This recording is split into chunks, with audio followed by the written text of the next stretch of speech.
Welcome to the Young's Pubs People podcast. Today we're talking all things perfect serve and why it's so much more than just what's in the glass. I'm joined by some of our expert supplier partners to discuss the details around what makes a great drink and how the perfect serve can create a memorable customer experience. So let's dive into it.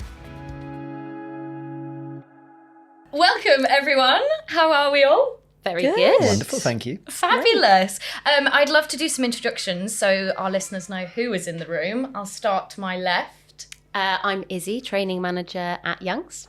Wonderful. To my right. I'm Luke from Asahi UK. I head up advocacy for our brands. Ooh. And I'm Ffion from Diageo. I'm a category development manager for the on-trade. Fantastic. Nice. And this is the first podcast we've opened up to our external suppliers. Wow. So I hope you feel honoured. Truly privileged. Wonderful. It's been a long time coming. Big fan. And you've flown in from Berlin specifically, right? You couldn't have got me on a plane fast enough. Knew we could rely on you, Luke.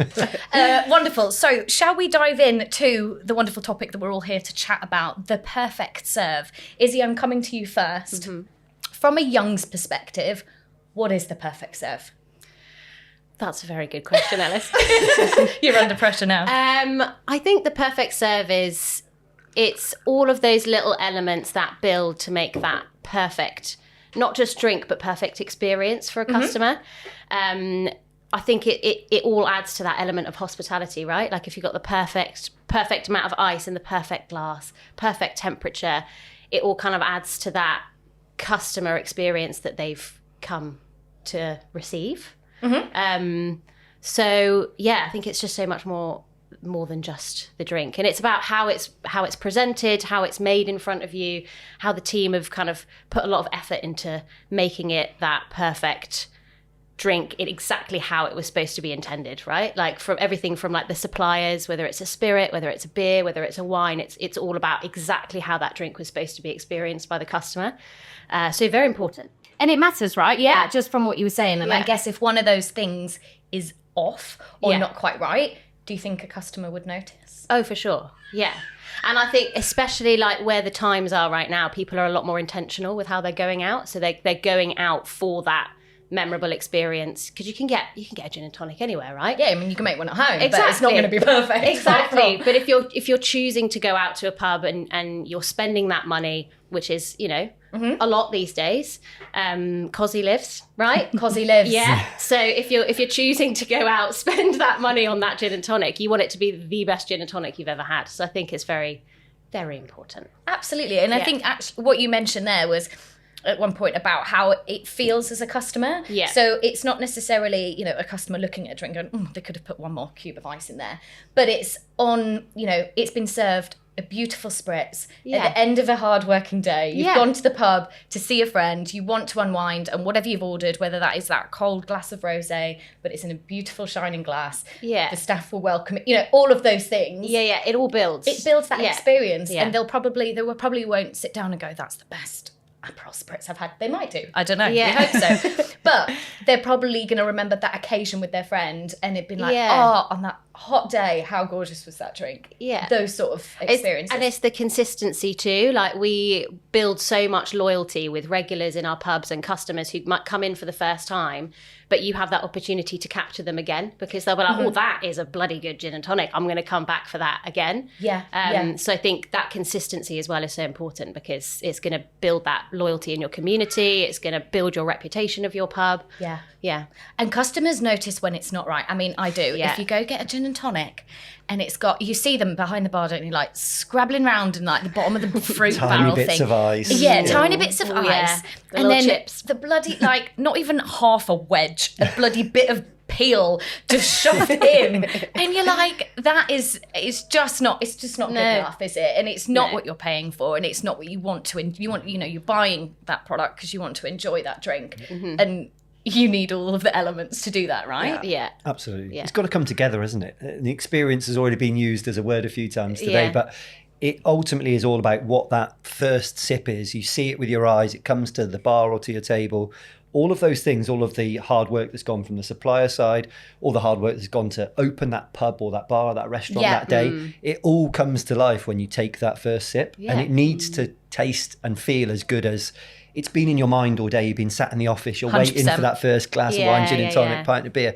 That first moment that it hits your lips, it needs to match up to your expectation. And that's the art form coming to life, I think, for me. Yeah, totally. And what about from your side? I guess cocktails, is it a little bit more, if you've got more elements that make it up? Maybe I'm wrong, and Luke will say, well, actually, with a beer, you've got, X, Y, Z. But I probably naively would have thought there's probably more elements to get right for with sure. a spritz or a cocktail. Yeah, and I think where, similar to what Izzy's saying, when consumers are coming out into trade and into the pubs, it's a big experience for them. People have got really great at making great serves at home. So to have that risk to spend money, they need it to be perfect. And I think cocktails, as you said, you've got a lot more elements. It's not just ice and a slice, it's garnish, it's got multiple ingredients. So how can we make sure that all of those things are coming together perfectly? And actually the risk of not getting it right, I do love a category stat, sorry. But, but if someone gets a bad cocktail, we know they probably won't order it again, and they might not actually come back to the venue or all. So that risk for repeat and for loyalty is even more so with cocktails, because it's a big treat for a consumer that they really want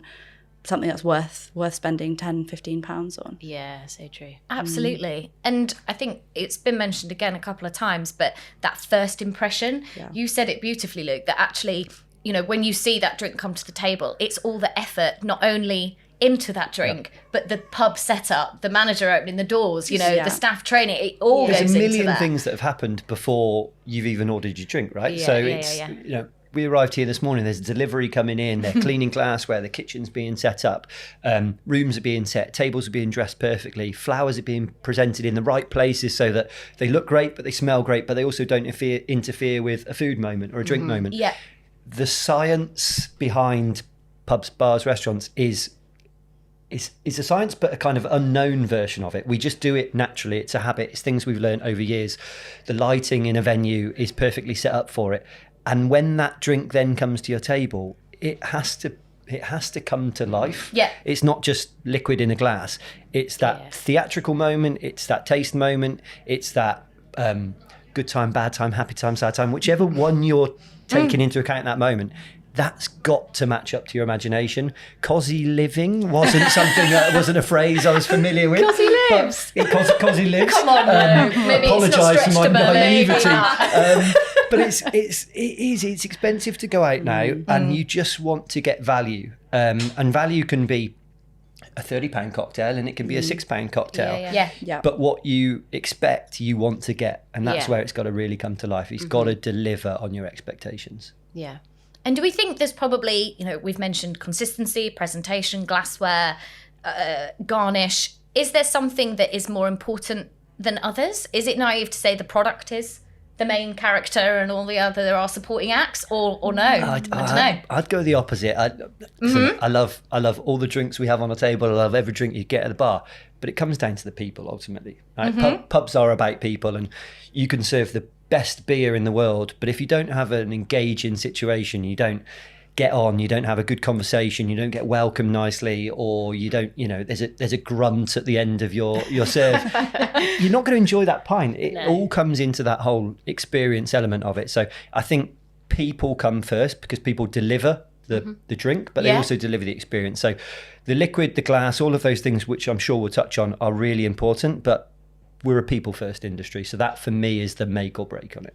Yeah, for sure. Yeah. And I guess, Izzy, that's, in your role, a key part of making sure that our pub teams all across our pubs with their varying menus and stock lists all understand that and feel confident in delivering that every time. So whether a customer is arriving at midday on a Tuesday, we're at the Hand in Hand today and the bar is busy, it's full. No one works in Wimbledon, I don't think. Very nice life. But the staff behind the bar today know just as much as a even busier Friday night or Sunday lunch or whatever, that drink is consistent. For sure, yeah. And I think that's so much of what we do at Young's is we weave that into every single part of our training or career pathway or customer journey. the perfect serve is, whether you're a team member who's being inducted by the service master in their pub, what you'll do on the first day is you'll go through the perfect serve of Young's Original, perfect spritz serve, all of that is on your first day. And even if you're a GM who starts, on the first day, you go through those RAM standards and you have to read that whole document and understand what that customer journey should look like. Perfect serve is part of that. So it doesn't matter where you start along that career pathway. The perfect serve is always going to be part of your training, because it's the only reason people come, right? It's why people come to the pub, because they want to have that experience. They want to be around their mates, but they want to have those really, really perfect drinks that they've come for.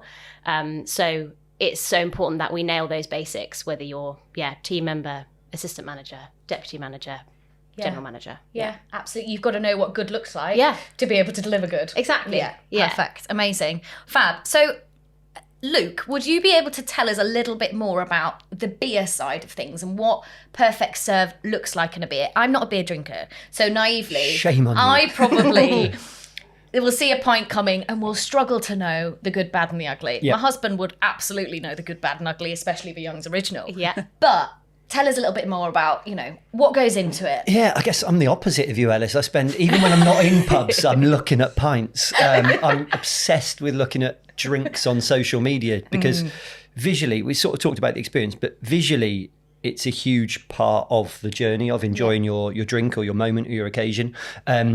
And you know whether a beer is good before you've got anywhere near it. You can see it from a distance, the cleanliness of the glass, the quality of the head, the depth of the serve. So there's lots of things that you can see from a distance, and the aromatics when you get close to the glass. But ultimately, brewers are very, very, very passionate people, and they are very particular people, and they brew incredible products around the world into different styles.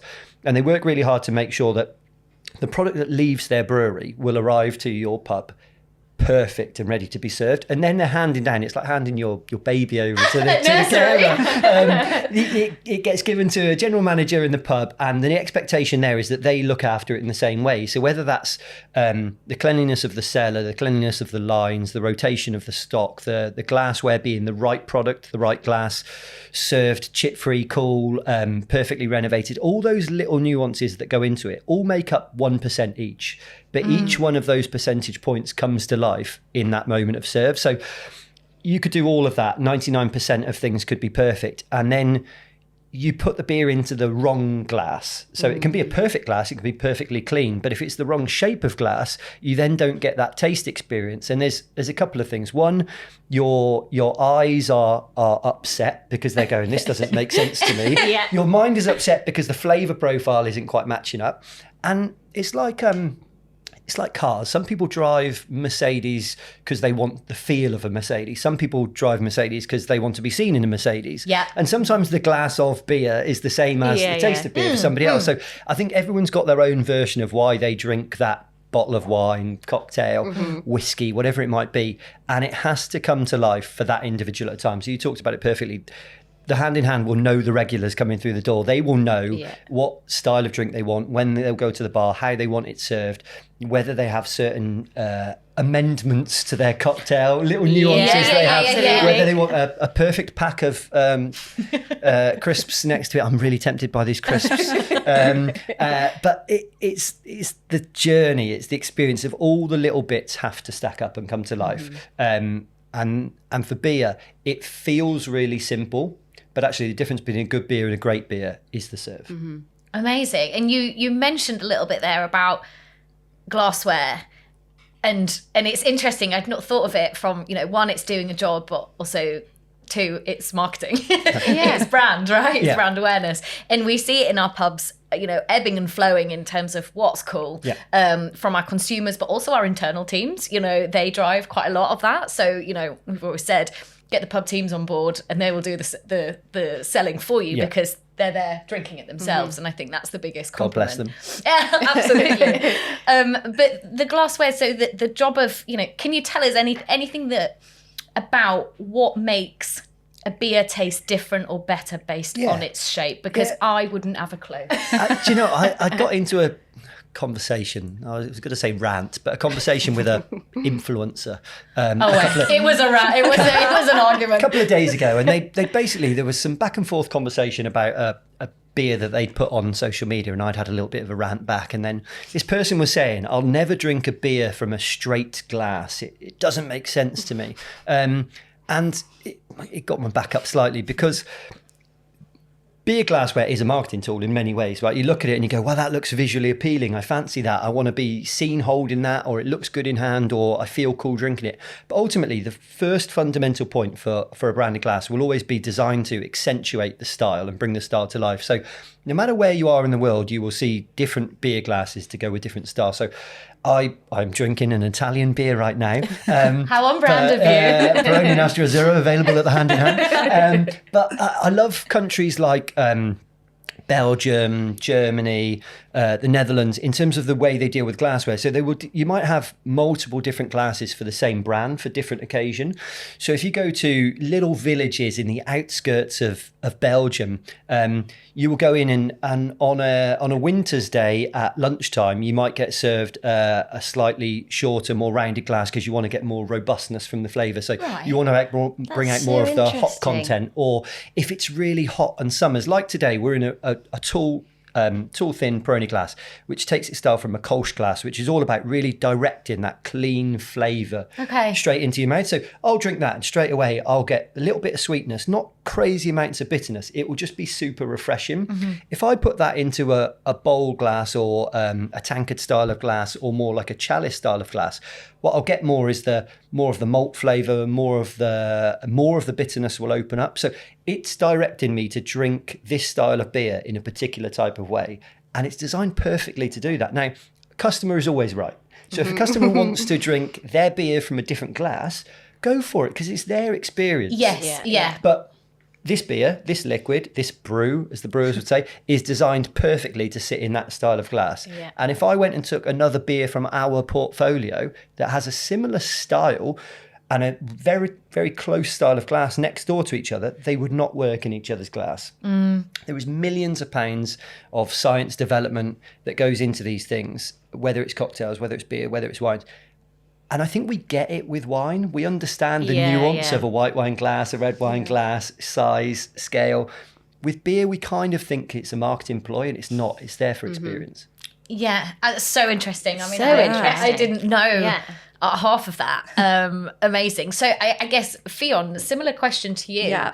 In terms of cocktails, and I guess glassware is a huge part of that. And is that a similar thing in that or is it a little bit more presentation led? Yeah, I think it definitely has elements of both, and I think a lot of classic cocktails that have been around for a really long time and people know and love, they have a very clear expectation of what they're looking for when they order, like a martini, for example. You know exactly how that's being served, and it's not just the glassware as we discussed, it's like the ingredients and the ice and the garnish, and every part of that plays a role. But what we see is where outlets are serving any type of cocktail, any type of spirit mixer, you know, if they've made a choice that suits that drink, that's fine. But it's the consistency, as we obviously keep coming back to, that plays a really key point. We always talk about the highball versus balloon glass debate for a G&T. Don't know where everyone stands. Age-old debate. And we actually did a bit of research to see, like, what's the winner, and it was so split. So I guess the answer with that is, you know, there's not necessarily always a right or a wrong choice. It's just make your choice and stick with it, because you want to look around a venue, and seeing someone else with a great looking drink is such a big influence on what people order. Absolutely. So you just want to make sure that every drink that goes out into a customer's hand looks perfect, and that's influencing somebody else to order something similar or inspiring a new drink choice. And glassware plays such a huge part in that. Yeah, and something that springs to mind as you're talking about that is our spirits. Yeah. You know, our spirits obviously as a category is just exploding. And we know our customers love our spirits. We've got 2 here, haven't we? But I think we've seen that similar trend of people seeing it and wanting it. Yeah. And people going, oh, you know, what are the different, you know, it's not just one flavoured spritz. You can spritz anything, right? You know, we've got some that are sweeter, some that, spritz your beer. That's a new category. Let's have a look at that. So I think, it's just interesting to see that trend carry on, you know, into low and no as well, you know, spritz that, you know, these are both non-alcoholic. We are both working today. These two, not so much. Brand, we can represent our brand. I know. But, you know, walking around with that, you feel lovely and it's still a lovely elevated experience. And with spritz in particular, like a couple of years ago, spritz was maybe your wine spritzers, like have maybe Aperol spritz. An Aperol spritz. Now, spritz is the number one cocktail in GB, and actually Hugo Spritz, one of my favourites, is like climbing up the ranks, which a couple of years ago we were having to explain to people outside of, you know, directly in the industry what that was. But now you just see it everywhere because they look beautiful, they taste beautiful. They're quite, in terms of cocktails, quite an easy serve to get perfect. Easy, you know, just easy it's to quite make. familiar as well to a customer, I think, in terms of the elements. Exactly. And also where you said about ABV, spritz kind of has this perception of sort of a lower serve, like ABV serve compared to a wine or a spirit and mixer, which then has a really great appeal for these like lighter, longer occasions, starting in midday, like drinking throughout the day. They really are like versatile for these occasions, and people love them. Absolutely, and seasonally suitable as well, right? You know, I mean, we're in the longest summer known to man without any aircon on. But it's I imagine just helped explode that even more, right? Because people drinking that, it is such a light, refreshing drink. I think the perfect serve has really helped spritz. Yeah. Because you talk about it being a relatively simple style of serve. I go back 10 years taking guests to Italy to enjoy like the typical Italian experience. And you would try and give them a spritz as part of the experience. And it would be a bit, I'm not really sure what it is. No, it's not for me. And it's exploded because consistently across the UK market, the serve has been generally very, very good and very, very consistent. And I think it goes to show if you get a product right, if you get a serve right, a product can grow overnight. And it's gone in a 10-year explosion. It's phenomenal. And that simplicity and that theatre and that value that you get from the experience, I think Spritz sums up the last 10 years in the industry brilliantly. Yeah. And it feels just a bit more exciting than a gin and tonic, doesn't it? Because gin and tonic has been around for so long. You go, I'll just have a gin and tonic. You often hear those words before gin and tonic. I'll just have a, almost as if it's not, it's not worthy. And it's a classic. Of course, it's important, but it's that. Oh, that's a bit different, isn't it? Yeah, I think it comes back to that people really want to go out for an occasion now, right? Like it's so much more intentional. So that spritz just like feels a little bit more elevated. It's a little bit like, oh, I'm celebrating. But I'm not having champagne. Exactly. Yeah, for sure. Amazing. Thank you both. That was such great insight, especially into the kind of the categories. I want to touch back on training, Issy, because you mentioned it at the start, and actually I think it's such a huge part of what we do at Young's, but also making sure all of these things that we've discussed happens. So you mentioned every new person will experience perfect serve on their first day. Yeah. And then what does that training look like after that? So as we introduce new seasonal drinks, or if there's new focuses, how's that kind of trained internally? So I think Service Masters plays a huge part in this. I don't know if you guys know what our Service Masters are. You do fantastic. Luke's listened to the podcast. Listen to the podcast. For those listeners, go and listen to that. But Number one biggest fan. Link below.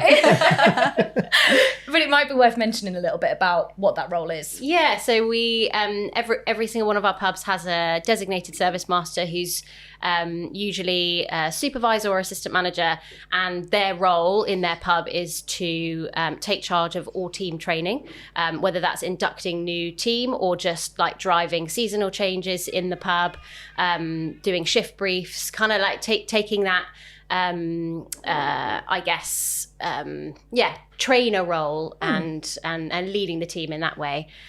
So they meet with their areas 3 times a year.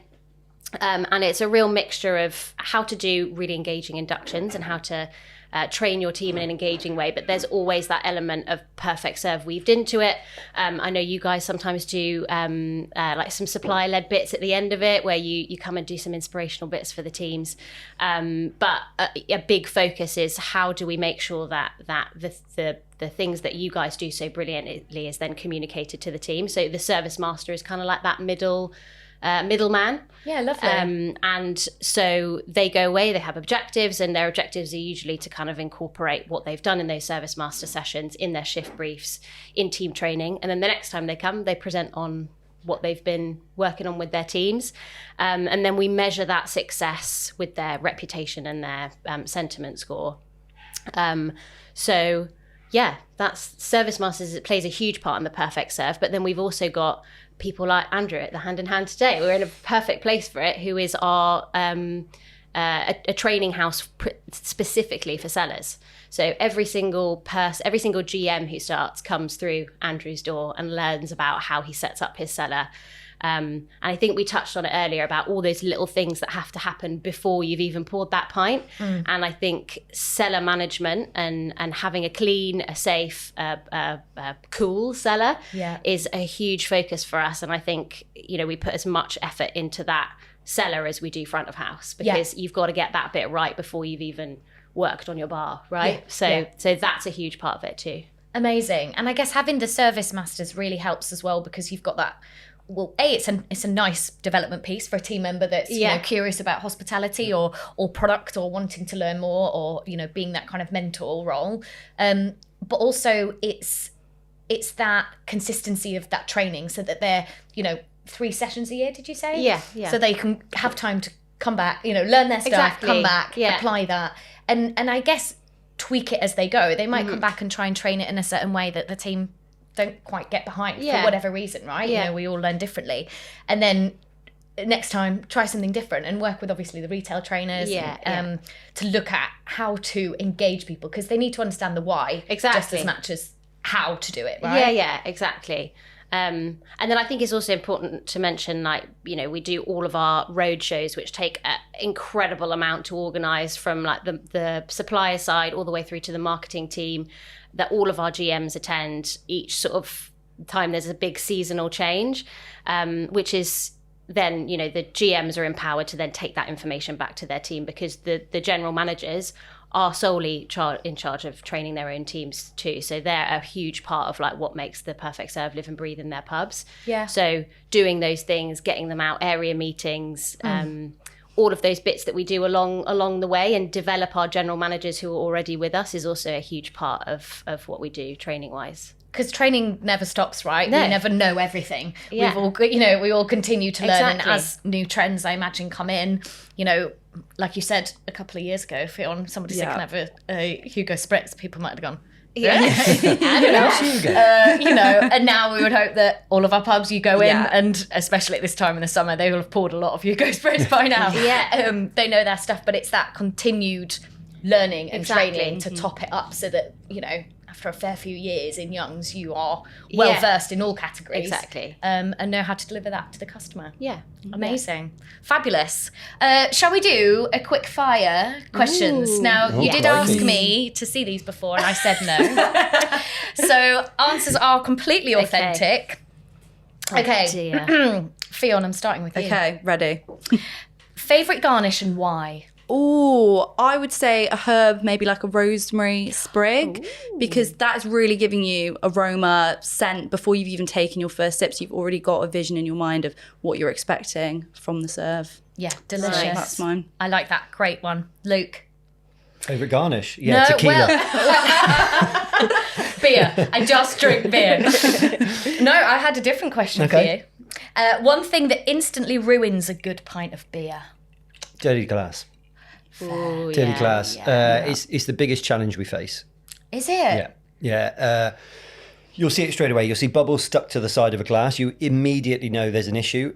Often in the industry, not in Young's pubs, it will be down to the glass washer and a dirty glass washer. But yeah, you can do all the hard work. If you've got milk, cream, fruit in your glass washer, it will undo all of that hard work, fortunately. Fair. Okay.